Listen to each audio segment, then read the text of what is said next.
Reporter breaking. മുസ്ലിം league സ്ഥാനാർത്ഥി പട്ടികയിൽ നിർണായക തീരുമാനം ഇന്ന്. Sadiq Ali Shihab Thangal, P K Kunhalikutty, PM സലാം എന്നിവർ അന്തിമ കൂടിയാലോചന നടത്തും. 27 സീറ്റിലും സ്ഥാനാർത്ഥികളെ തീരുമാനിക്കും. കോൺഗ്രസുമായി വെച്ചുമാറുന്ന സീറ്റിലും അന്തിമ തീരുമാനം ഇന്ന്. സംസ്ഥാന ജനറൽ സെക്രട്ടറി PM സലാം മത്സരിക്കുന്ന കാര്യത്തിലും പി കെ കുഞ്ഞാലിക്കുട്ടിയുടെ മണ്ഡലമാറ്റത്തിലും ഇന്ന് തീരുമാനമുണ്ടാകും. VS രഞ്ജിത്ത് വിവരങ്ങളുമായി ചേരുകയാണ്. രഞ്ജിത്ത്, സാധാരണഗതിയിൽ കുറച്ചു കാലം മുമ്പൊക്കെയാണെങ്കിൽ ലീഗ് പട്ടിക തീരുമാനിക്കുക, സ്ഥാനാർത്ഥി തീരുമാനിക്കുക എന്ന് പറയുന്നത് ഒരു വിഷയമോ ചർച്ചയോ ഒന്നുമാകില്ല. പട്ടിക വരുന്നു, മത്സരിക്കുന്നു എന്ന നിലയ്ക്കാണ്. പക്ഷേ ഇപ്പോൾ യൂത്ത് ലീഗിന്റെ ആവശ്യങ്ങളുണ്ട്, വനിതാ ലീഗിന്റെ ആവശ്യങ്ങളുണ്ട്, മണ്ഡലം വെച്ചുമാറ്റവുമായി ബന്ധപ്പെട്ട കാര്യങ്ങളുണ്ട്. ഇന്നൊരു തീരുമാനമാകും അല്ലേ? അത് തീർച്ചയായിട്ടും നിരവധി വിഷയങ്ങളിൽ ഇപ്പോഴും ആശയക്കുഴപ്പം നിലനിൽക്കുന്നു. പ്രത്യേകിച്ച് പാണക്കാട് സാദിഖ് അലി ശിഹാബ് തങ്ങൾ സ്ഥാനാർത്ഥി പട്ടികയുമായി ബന്ധപ്പെട്ട് വളരെ സജീവമായി ഇടപെടുന്നു എന്നുള്ളതാണ്. നേരത്തെയൊക്കെ പാണക്കാട് തങ്ങന്മാർ, ഇപ്പൊ ഹൈദരലി ശിഹാബ് തങ്ങളാണെങ്കിലും മുഹമ്മദ് അലി ശിഹാബ് തങ്ങളാണെങ്കിലും പി കെ കുഞ്ഞാലിക്കുട്ടിയെ പോലെ ഇ ടി മുഹമ്മദ് ബഷീറിനെ പോലുള്ള ആളുകൾ കൊടുക്കുന്ന പട്ടികയിൽ ഇടംബലം നോക്കാതെ ഒപ്പുവെക്കുന്ന ഒരു പരിപാടിയായിരുന്നു. പക്ഷേ ഇത്തവണ സാദിഖ് അലി ശിഹാബ് തങ്ങൾ ഈ സ്ഥാനാർത്ഥി നിർണയവുമായി ബന്ധപ്പെട്ട് നിർണായകമായ ഇടപെടലുകൾ നടത്തുന്നുണ്ട്.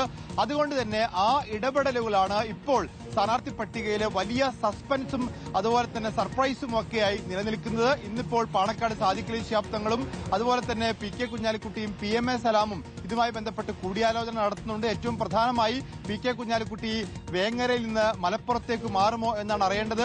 അതുപോലെ MK മുനീർ മത്സരരംഗത്തുണ്ടോ, ഉണ്ടെങ്കിൽ അത് കോഴിക്കോട് സൗത്തിലാണോ, കൊടുവള്ളിയിൽ തുടരുമോ എന്ന കാര്യം അറിയണം. PM സലാം ജനറൽ സെക്രട്ടറിയാണ്, അദ്ദേഹം മാറുമോ എന്ന കാര്യത്തിൽ ജനറൽ സെക്രട്ടറി സ്ഥാനത്ത് മാറി മത്സരരംഗത്ത് ഇറങ്ങുമോ എന്നറിയണം.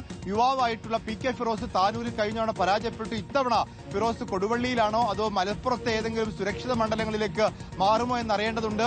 ജയന്തി രാജിന് പുറമെ ഒരു സീറ്റ് കൂടി വനിതയ്ക്ക് കൊടുക്കുകയാണെങ്കിൽ അതാരായിരിക്കും സുരക്ഷിത സീറ്റുകൾ, ആ വനിതയെ മത്സരിപ്പിക്കുമോ എന്നറിയണം.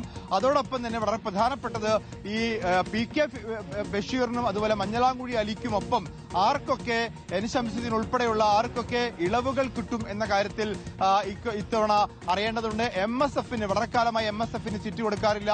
MSFന്റെ സംസ്ഥാന പ്രസിഡന്റ് PK നവാസിന് ഇത്തവണ താനൂരിൽ സീറ്റ് ഉണ്ടാകുമെന്ന് പറയുന്നു. അതിൽ എന്തായിരിക്കും തീരുമാനം എന്നറിയേണ്ടതുണ്ട്. ഇത്തരത്തിൽ ഒട്ടനവധി സർപ്രൈസുകളാണ് ഇത്തവണ അറിയാനുള്ളത്. അതുപോലെ തിരുവമ്പാടി മണ്ഡലം വെച്ചുമാറുന്ന കാര്യത്തിൽ ഏകദേശം തീരുമാനമായിട്ടുണ്ട്. കോൺഗ്രസ് അതിന് സമ്മതം അറിയിച്ചു. പട്ടാമ്പി സീറ്റ് വിട്ടുകൊടുത്തിട്ടുണ്ട്. കോങ്ങാടിന് പകരം ബാലുശ്ശേരിയാണോ ചേലക്കരയാണോ എന്നുള്ള കാര്യത്തിൽ തീരുമാനം അറിയേണ്ടതുണ്ട്. അങ്ങനെ മണ്ഡലം വെച്ചുമാറ്റം ഉൾപ്പെടെ പല കാര്യങ്ങളിലും സീറ്റ് ധാരണയുമായി ബന്ധപ്പെട്ടൊക്കെ വലിയ സർപ്രൈസുകൾ ഇത്തവണ ലീഗിനകത്തുണ്ട്. അത് സാദിഖ് അലി ശിഹാബ് തങ്ങൾ തന്റെ മനസ്സ് തുറക്കാത്തതുകൊണ്ട് ഇപ്പോഴും അത് ഒരു ഗൂഢമായി തുടരുന്നു. ഇന്ന് പി കെ കുഞ്ഞാലിക്കുട്ടിയും സാദിഖ് അലി ശിഹാബ് തങ്ങളും PM സലാമും ഇക്കാര്യത്തിൽ ഒരു തുറന്ന ചർച്ച നടത്തും. വൈകിട്ട് നിയമസഭയിലേക്ക് കോണി കയറുന്നത് ആരൊക്കെ എന്നുള്ളത് ഇന്നറിയാം.